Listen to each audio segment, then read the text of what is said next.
3.6 magnitude earthquake struck an area in North Texas. It is the strongest tremor there in 5 years. No damage or injuries were reported, but locals have been emotionally shaken by it. It's not everyone blaming Mother Nature for it either, as we're reporting. Some scientists say that the drilling in nearby fracking wells is what's causing these quakes. In fact, the area has been hit by more than a dozen tremors this month alone. It's seen more earthquakes, in fact, since fracking began there in 2008 than during the previous 4 decades combined. One Texas resident in the affected area shared his experience with us a bit earlier. We had like 3 earthquakes that day. One was a 2.5, then a 2.8, and then the 3.6. And it sounded like a sonic boom, and then the house started shaking. And we did have some damage, just minor, just a little crack in the sheetrock. My wife is having panic attacks about it. I talked to one lady, and she has a pier and beam house instead of a slab house, slab foundation like we have. And her house started shaking off, and she thought their house was going to cave in. They were really concerned about it. Let's take a minute to remind ourselves how this controversial process of fracking works. A well is drilled to over 1,000 metres down into the ground. There, a mix of water and sand, as well as tons of dioxins called fracking fluids, are pumped in, creating fissures that release the natural gas deposits. But that's the problem. The harmful chemicals used for fracking then can accumulate in the soil and result in contamination of the water and the water table. The toxins also evaporate and cause air pollution too. It's a double whammy.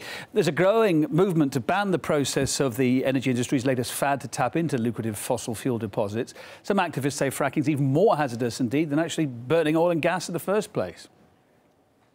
There are much better alternatives at our disposal, and we don't need fracking whatsoever. And not only that, I mean, people said to me that it's a transition fuel.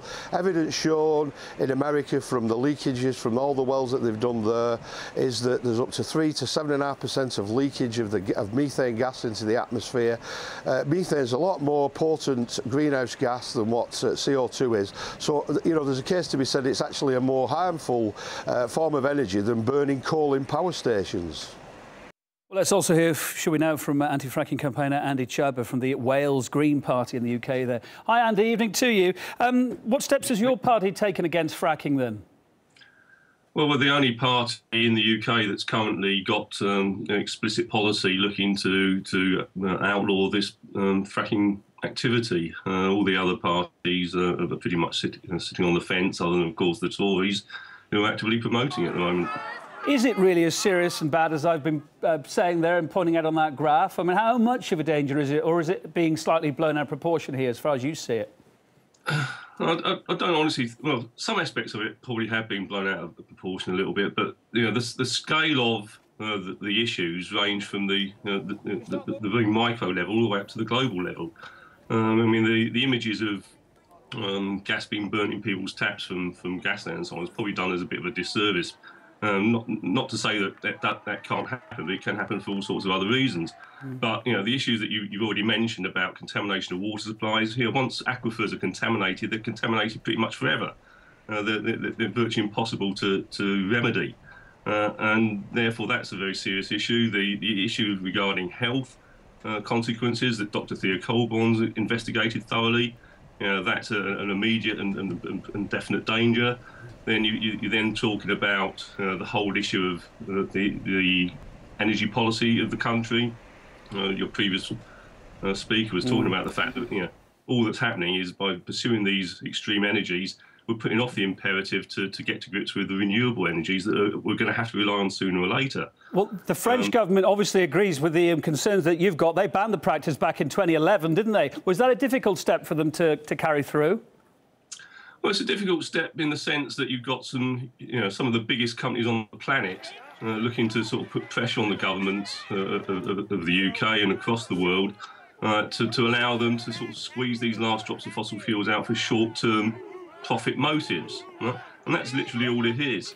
I mean, there's no way. I mean, the amount of energy it takes to extract this energy in itself means that the contribution to the overall energy budget of the country is pretty minimal. It's absolutely farcical. When you look at the amount of equipment and resources that go into extracting this gas, it's got to be just for a short-term profit motive. Yeah. I mean, I've been talking to a couple of people who've literally been affected by it. Boreholes have appeared in their houses. They've turned outside their houses. They've turned the water on. Gas has come out of their water taps. It's scary. But why hasn't the UN, for instance, caught on to this? Is there anywhere along the line a global ban being proposed, or is that just not on the cards?